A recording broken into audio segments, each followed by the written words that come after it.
आज का जो हम लोग का वीडियो है वो है आपका एसिड बेस एंड सॉल्ट्स। एक चैप्टर है आपका एसिड बेस एंड सॉल्ट, उसी पे हम लोग देखेंगे यहाँ पे। तो यहाँ पे क्वेश्चन है कि what are acid and base. बचपन से हम लोग पढ़ते आ रहे हैं कि एसिड क्या है और आपका बेस क्या है। उसी में से कुछ लाइन्स है आपका कि एसिड टर्न, यहाँ टर्न होना चाहिए, ठीक है, यहाँ पे और turn blue litmus paper red. Blue litmus paper को रेड कर देता है। ऑलमोस्ट जो हम लोग लैब एक्टिविटी, अब प्लेलिस्ट में जाएंगे लैब एक्टिविटी, तो वहाँ पे हम लोग एक्टिविटी भी देखे हैं। और एसिड में कुछ लिटमस पेपर को, ब्लू लिटमस पेपर को और रेड दोनों को हम लोग डिजोल्व किए थे, डाले थे, डिप किए थे और देखे थे कि रेड वाला जो लिटमस पेपर है उसमें कोई चेंज नहीं आ रहा है, लेकिन जो ब्लू वाला लिटमस पेपर है वो क्या हो जा रहा है, रेड हो जा रहा है। तो अगर एक्टिविटी वाला वीडियो देख लीजिएगा तो इसको आपको समझने में दिक्कत नहीं होगा, ठीक है। Acid produce hydrogen. देखिए कंसेप्ट आया है एसिड का, अलग अलग साइंटिस्ट ने अलग अलग कंसेप्ट दिया, ठीक है। ये जो कंसेप्ट है ये दिया आरहेनियस, एक साइंटिस्ट का नाम है आरहेनियस। आपको याद करने की जरूरत नहीं है, बस यहाँ पे बताते जाते हैं। हायर क्लास में जाइएगा, 11th 12th में जाइएगा तो उसमें यहाँ पे इनके बारे में पढ़ना है, ठीक है। तो वहाँ पे जाएंगे तो पढ़ेंगे। यहाँ पे आरहेनियस साहब ने बताया, साइंटिस्ट थे जिन्होंने बताया कि एसिड वो हैं जो एक्वस सॉल्यूशन में H+ आयन रिलीज करते हैं या देते हैं, ठीक है। तो acid produce H+ ion in aqueous solution या वाटर कह सकते हैं। दिक्कत यहाँ ये था कि क्या वाटर के बिना हम लोग एसिड बेस को नहीं कह सकते हैं, डिफाइन नहीं कर सकते हैं क्या। तो एक साइंटिस्ट आए जो बोले, जिनका नाम था आपका ब्रॉन्स्टेड लॉरी,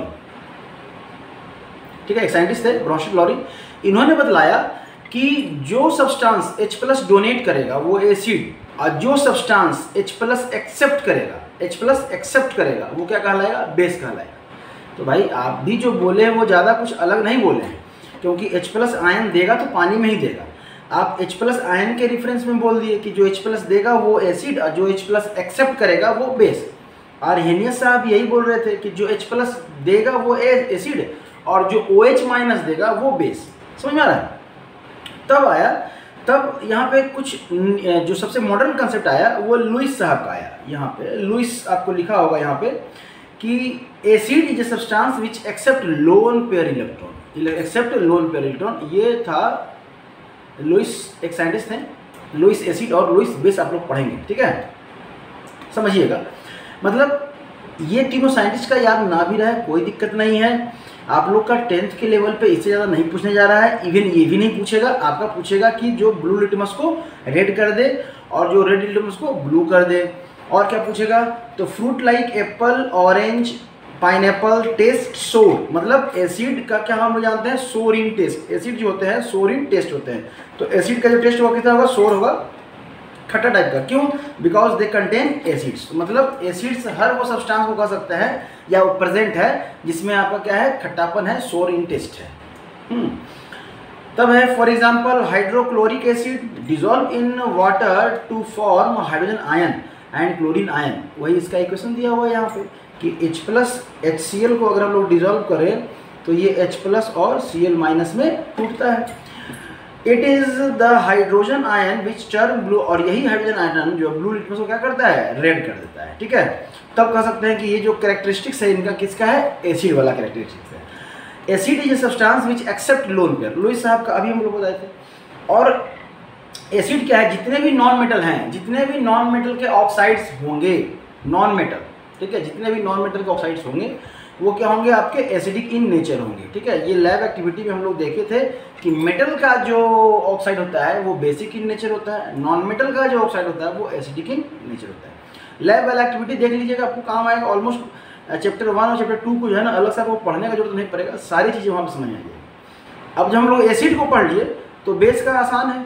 वहाँ पे रेड, ब्लू लिटमस को रेड, यहाँ पे आपका टर्म, सब में टर्म, यहाँ पे R और N, ठीक है। यहाँ पे आपका क्या है, रेड लिटमस को ब्लू, रेड लिटमस को ब्लू। इसका टेस्ट क्या है, तो bitter in taste. Produce H+ ion in water. देखिए बेस प्रोड्यूस OH, सॉरी यहाँ पे बहुत गलत हो गया है, OH-, इसको काट दीजिए, OH- इन वाटर, OH-, समझ में आ रहा है, OH- in water. Base is a substance which donate H+ ion. Base is, ये तो पूरा लाइन ही गलत कर दिया है। Base is a substance which accept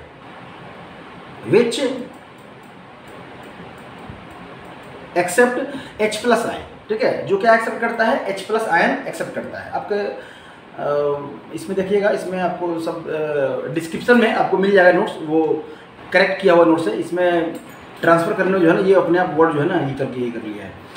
base is a substance which accept H plus ion, किसके through?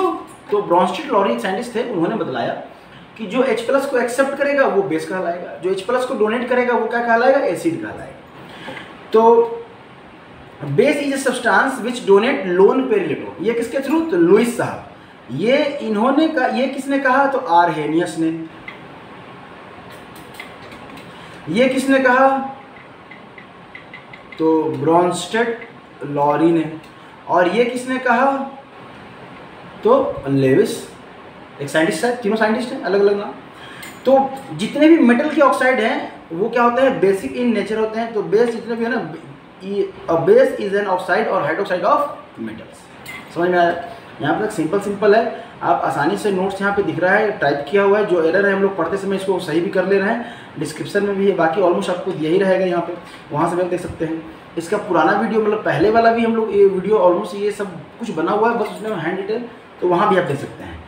Examples of bases are, base के example, sodium hydroxide, sodium oxide, तो सबका यहाँ पे जो है ना हम लोग नाम लिखते हुए चलते हैं। सोडियम ऑक्साइड तो Na2O, सोडियम हाइड्रोक्साइड तो NaO और H, कॉपर ऑक्साइड CuO। अब कहेंगे सर CuO कैसे पता आपको? आप ये क्यों नहीं लिखे, Cu2O क्यों नहीं लिखे? क्योंकि यहाँ पे ऑक्सीडेशन नंबर दिया हुआ है, ठीक है, ये आप नहीं समझिएगा, इस लेवल पे नहीं समझिएगा। अगर ये 2 दिया रहे, ठीक है, मतलब इसका मतलब होता है कॉपर पे चार्ज कितना है? 2, और जितना चार्ज उतना ही वैलेंसी। तो अगर आपको कॉपर पे चार्ज 2 है, मतलब इसका वैलेंसी कितना हो गया? 2। ऑक्सीजन पे चार्ज 2, मतलब इसका वैलेंसी कितना? 2। तो जब इसको मल्टीप्लाई करेंगे तो Cu2O2 और सिंपल रेशियो में CuO, तो इसलिए यहाँ पे जो है ना इसका फॉर्मूला हो जाएगा CuO। समझ में आया? तब है आपका कॉपर हाइड्रोक्साइड, तो यहाँ पे CuOH का होल ट्वाइस। समझ में आ रहा है? A base reacts with an acid to form salt and water, base का अगर रिएक्शन करेंगे एसिड के साथ, बेस का रिएक्शन करेंगे किसके साथ? एसिड के साथ, तो क्या बनेगा? सॉल्ट एंड वाटर बनेगा। कोई आप एसिड ले लीजिए और यहाँ पे हम लिए क्या है? मेटल का ऑक्साइड लिए, क्या लिए हैं? मेटल का ऑक्साइड लिए, और यहाँ पे क्या बन रहा है आपका? सॉल्ट प्लस H2O, ठीक है। If this process is also known as neutralisation. अब देखिए यहाँ पे हम लिखे बेस रिएक्ट विद एसिड, तो सर यहाँ पे एसिड तो है, बेस कहाँ है? अरे तो भाई ये जो मेटल का जो ऑक्साइड होता है वो क्या होता है? बेसिक इन नेचर होता है। तो बेसिक इन नेचर है तो आप इसको बेस कह सकते हैं, और एसिड बेस जब मिलेगा तो सॉल्ट बनाएगा, और सॉल्ट बनाएगा तो इसी को हम लोग न्यूट्रलाइजेशन रिएक्शन करते हैं। तो यही आपका neutralisation reaction, also called neutralisation reaction. तब है अल्कलीज। देखिए कंफ्यूजन होता है, बेस कब कहें, अल्कलीज कब कहें। कहीं कहीं अल्कलीज लिखा रहता है बेस को, कहीं कहीं बेस का बेस लिखा रहता है। तो कहाँ क्या लिखना है ये समझेंगे। If a base is soluble in water, ऐसा बेस जो वाटर में सॉल्युबल है, ऐसा बेस जो वाटर में सॉल्युबल है, उसको हम लोग क्या कहते हैं? अल्कली कहते हैं। सबसे सिंपलेस्ट आपका ये difference between base and alkali. तो इनमें डिफरेंस क्या है? तो सिंपल सी आप समझ गए कि जो बेस आपका वाटर में डिजॉल्व हो गया वो अल्कली, जो नहीं हुआ वो सिंपली बेस। मतलब all alkalis are base but all base are not alkali. Copper hydroxide is a base but not an alkali. क्यों? क्योंकि ये वाटर में डिजॉल्व नहीं हो रहा है। This is because it is insoluble in water, hence can not produce hydroxide ion in water. क्योंकि ये डिजॉल्व नहीं हो रहा है, प्रोड्यूस भी नहीं करेगा। समझ में आ रहा है? All alkali are base but not all bases are alkali. अभी हम लोग जो कहें वहाँ पे, ठीक है। तब आ जाइए acid, chemical property of acids. Acids का केमिकल प्रॉपर्टी क्या है? देखिए यहाँ पे जो हम लोग पढ़ रहे हैं फिजिकल प्रॉपर्टी पढ़ रहे हैं, फिजिकल प्रॉपर्टी पढ़ रहे थे, मतलब फिजिकली हम लोग क्या समझ सकते हैं। अब केमिकल प्रॉपर्टी मतलब उसका रिएक्शन किसके साथ कैसा होता है, क्या बिहेवियर होता है। तो अगर एसिड की बात करें, acid reacts with metal to produce hydrogen. ये इंपॉर्टेंट है कि क्या प्रोड्यूस करता है? हाइड्रोजन गैस, H2 गैस, ठीक है, H2 गैस। ये इंपॉर्टेंट है और बहुत इंपॉर्टेंट है। ये यही नहीं 11th 12th इवन कॉम्पिटिशन में भी आपको काम आएगा। और केस बेस्ड स्टडी, अगर केस स्टडी आपको क्वेश्चन आ रहा है तो उसमें जो गैस इन्वॉल्व होगा वो ऑलमोस्ट मान के चलिए कि हाइड्रोजन ही होगा, ठीक है, और भी होगा, लेकिन इन जनरल आपका यही गलत दिया रहता है। तो मैग्नीशियम है और एसिड के साथ कर दें तो क्या बना, या सॉल्ट बना और क्या निकलेगा, H2 गैस निकलेगा। Acid reacts with carbonate, acid का रिएक्शन अगर कार्बोनेट के साथ हो जाए तो कोई भी कार्बोनेट लीजिए, कैल्शियम का कार्बोनेट ले लीजिए और एसिड ले लीजिए, तो क्या बनेगा, CaCl2। क्या बन रहा है यहाँ पे, और मेन इंपॉर्टेंट क्या है इसमें, कार्बन डाइऑक्साइड रिलीज कर रहा है, ये इंपॉर्टेंट है। तो इसमें इंपॉर्टेंट है कि हाइड्रोजन निकल रहा है, इसमें इंपॉर्टेंट है कि आपका क्या निकल रहा है, कार्बन डाइऑक्साइड निकल रहा है, ठीक है। Other chemical property of acids, acids का other chemical property, acid reacts with base to form a salt and water burning. अगर एसिड का बेस के साथ, अभी हम लोग देख रहे हैं एसिड का बेस के साथ रिएक्शन हो रहा हो, तो ये एसिड है, ये बेस है। अब है कि सर ये वाला आप ऐसे भी देख सकते हैं, NaOH प्लस HCl, यहाँ से NaCl और प्लस H2O, आप कुछ भी ले सकते हैं, लेकिन बस कंडीशन है कि एक बेस है तो एक एसिड होना चाहिए। तो क्या बन रहा है आपका, सॉल्ट प्लस H2O। तो जब एसिड बेस आएगा तो वाटर बनेगा, जब मेटल का ऑक्साइड आएगा तब वाटर बनेगा, लेकिन जब सिर्फ मेटल आएगा तो हाइड्रोजन गैस निकलेगा। जब मेटल आया एसिड के साथ तो हाइड्रोजन गैस निकला, लेकिन मेटल का ऑक्साइड आया तो आपका देखिए, मेटल का ऑक्साइड आया एसिड के साथ तो क्या निकला, H2O निकला। तो ये ध्यान रखना है, ठीक है, चलिए, ठीक है, वही यहाँ पे वर्ड के रूप में लिखा हुआ है। और ये भी एसिड बेस रिएक्शन है तो इसको भी न्यूट्रलाइजेशन रिएक्शन कह सकते हैं। अब एक टर्म है कि स्ट्रॉन्ग एसिड किसे कहते हैं, स्ट्रॉन्ग एसिड किसे कहते हैं।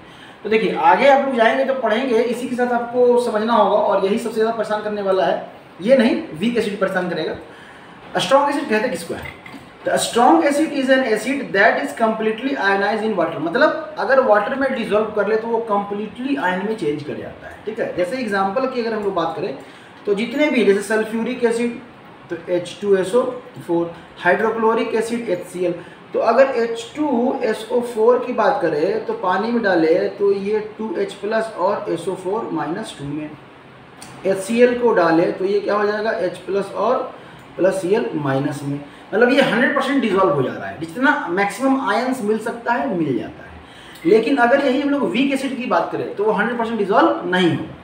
इट मीन्स, तो इसी में समझ लेते हैं, this means that all the acid molecule become ion in water, मतलब जितने भी मॉलिक्यूल्स हैं वो सब आयन में चेंज कर जाते हैं। फॉर एग्जांपल आपका स्ट्रॉन्ग, तो यहाँ पे एक चीज़ और आप समझ लीजिएंगे, यहाँ पे अगर समझ लेंगे कि जितने भी स्ट्रॉन्ग एसिड्स हैं वो क्या है, ऑलमोस्ट क्या है, इनऑर्गेनिक एसिड्स हैं, कुछ को छोड़कर, कुछ को, इसलिए हम लोग ऑलमोस्ट लिखे हैं, ऑल नहीं लिखे हैं, ऑलमोस्ट लिखे हैं। कुछ एसिड्स को, जैसे कार्बोनिक एसिड अगर छोड़ दें, कार्बोनिक नहीं, हाइड्रोजन कार्बाइड, हाँ हाइड्रोजन कार्बाइड को, ठीक है, अगर छोड़ दें, कार्बोनेट है शायद, हाइड्रोजन कार्बोनेट, ठीक है, को छोड़ दें तो आपका वही 2-3 एसिड है जिसको छोड़ देना, बाकी जितने भी इनऑर्गेनिक एसिड्स हैं सब क्या है, स्ट्रॉन्ग एसिड है। जैसे स्ट्रॉन्ग एसिड वर्ड आया मतलब वो 100% डिजोल्व हो जा रहा है। तब यहाँ पे वीक एसिड, वीक एसिड क्या है, तो जो पार्शियली डिजोल्व होता है, या मतलब या 100% आयोनाइज नहीं हो सकता। It mean that only a few molecule of acid become ion in water. तो ये जितने भी होंगे, ethanoic acid, citric acid, carbonic acid, तो ये जितने भी एसिड्स हैं ना, ये सब ऑर्गेनिक एसिड्स होंगे। क्या होंगे, ऑर्गेनिक एसिड्स। तो जितने भी ऑर्गेनिक एसिड्स हैं ये सब वीक एसिड्स कहलाते हैं, ठीक है। कुछ का फॉर्मूला लिखा, देखिए अब ये है आपका इनऑर्गेनिक एसिड, स्ट्रॉन्ग एसिड, ये है आपका hydrochloric acid, inorganic acid, strong acid, ये भी आपका इनऑर्गेनिक एसिड, स्ट्रॉन्ग एसिड, ये आपका हो गया आपका साइट्रिक एसिड, ऑर्गेनिक एसिड, तो वीक एसिड, ये भी इथेनोइक एसिड, अब क्या हो गया, तो वीक एसिड। मतलब कैसे पता चला वीक एसिड है, सर वीक एसिड है, तो इसमें कार्बन और हाइड्रोजन का बॉन्ड नहीं है। हर वो कंपाउंड जिसमें कार्बन हाइड्रोजन का बॉन्ड प्रेजेंट है उसको ऑर्गेनिक कंपाउंड कहते हैं। तो एसिड होगा तो ऑर्गेनिक एसिड, बेस होगा तो ऑर्गेनिक बेस। ऐसे जितने भी कंपाउंड जिसमें कार्बन हाइड्रोजन का बॉन्ड नहीं है उसको हम लोग कहते हैं इनऑर्गेनिक, ठीक है, इनऑर्गेनिक कंपाउंड। तो ये भी इनऑर्गेनिक कंपाउंड, तो ये भी स्ट्रॉन्ग, ये भी स्ट्रॉन्ग, ये भी स्ट्रॉन्ग, और ये दोनों वीक भी। समझ में आया। तब है यूज ऑफ एसिड। एसिड को हम लोग कहाँ कहाँ यूज करते हैं, एकदम सिंपल वे में चले, धीरे धीरे आप आसानी से समझ सकते हैं, ठीक है। Hydrochloric acid is used in the industry to remove rust from the metal before they are paint. आप ऑलमोस्ट रील्स वगैरह देखते रहते होंगे यूट्यूब पे, तो वहाँ पे भी आपको दिखाता होगा कुछ कुछ बहुत जंग लगा हुआ है, उस पर जो एसिड डालता हुआ नजर आ रहा है वो hydrochloric acid. Sulphuric acid is use to make fertiliser and detergents, detergent और फर्टिलाइजर बनाने में हेल्प करता है। Ethanoic acid is use in vinegar, cooking, आपका चाउमीन, पिस्ता जो भी जब खाते हैं उसमें जो फास्ट फूड में जो डाला जाता है, cooking and to preserve food such as vegetables, preserve करने में अचार वगैरह में सब है ना एसिटिक एसिड डालते हैं, उसमें एसिटिक एसिड, विनेगर मिलाते हैं, वही है। साइट्रिक एसिड ऑलमोस्ट जितने भी फ्रूट्स हैं, जितने भी सोर टेस्ट वाले फ्रूट्स हैं, खट्टा संतरा हो गया, नींबू हो गया, कच्चा आम हो गया, कच्चा मैंगो, ठीक है, कच्चा आम बोलने में अच्छा लगता है, कच्चा मैंगो, ठीक है, तो वो सब क्या हो गया आपके साइट्रिक एसिड उनमें प्रेजेंट है। अब देखिए यहाँ पे हम लिखे हैं ना, आपका साइट्रिक एसिड का फार्मूला भी लिखे हैं। ये फार्मूला ऐसा नहीं कि आपको याद करने का, याद नहीं भी तो भी कोई दिक्कत नहीं है, ठीक है। साइट्रिक एसिड और एसिटिक एसिड इस का फार्मूला आपको अभी याद करने की जरूरत नहीं है, एटलीस्ट कम से कम साइट्रिक एसिड का तो याद करने की जरूरत नहीं है, लिख दिए हैं, अगर देख ले तो ठीक है यहाँ पे। तब है केमिकल प्रॉपर्टी आपका अल्कलीज, अल्कली मतलब बेस जो वाटर में सॉल्युबल होगा। ये क्या है, अब देखिए ये बेस है, अब ये क्या है आपका सॉल्ट है, ammonium chloride, ammonium salt to produce ammonia gas.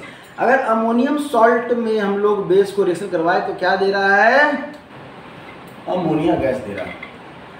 इसका स्मेल जो है ना पंजेंट स्मेल, मतलब आप टॉयलेट करने के बाद आप जब पानी डालते हैं तो NH2CO NH2, जैसे आप वाटर डाले तो इसमें से एक गैस निकला, वो क्या हो गया, NH3 निकला। क्या निकला, NH3। इसलिए आप टॉयलेट में जाएं, खास करके ट्रेन वाले टॉयलेट में जाएं तो वहाँ पे सबसे ज़्यादा स्मेल आता है, या एक पब्लिक प्लेस पे जो है ना टॉयलेट्स है, तो उसमें घुसते के साथ जो है ना लगता है कि नाक हमारा है ना फट गया।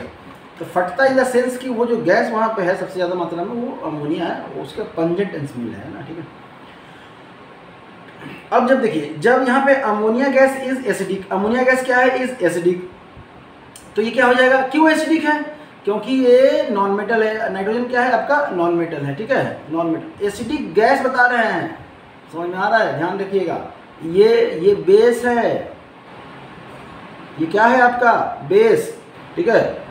Ammonia gas is acidic, basic होना चाहिए था ना, बेसिक।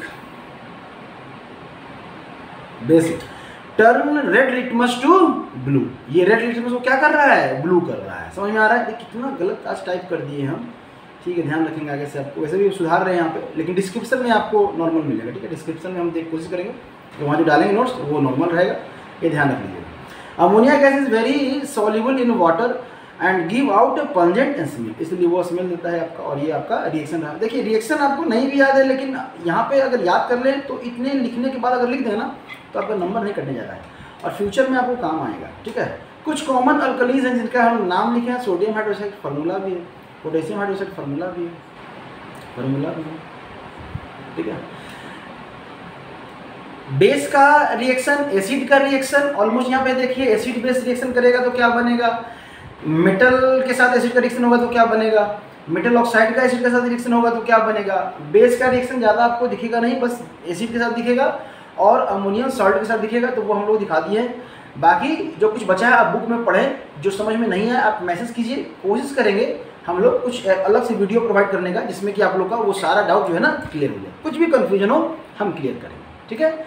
एसिड बेस के लिए फिलहाल इतना पढ़ें और इस नोट्स को कंप्लीट कर लें, आपका इतने से काम हो जाएगा। समझ में आ रहा है, थैंक यू।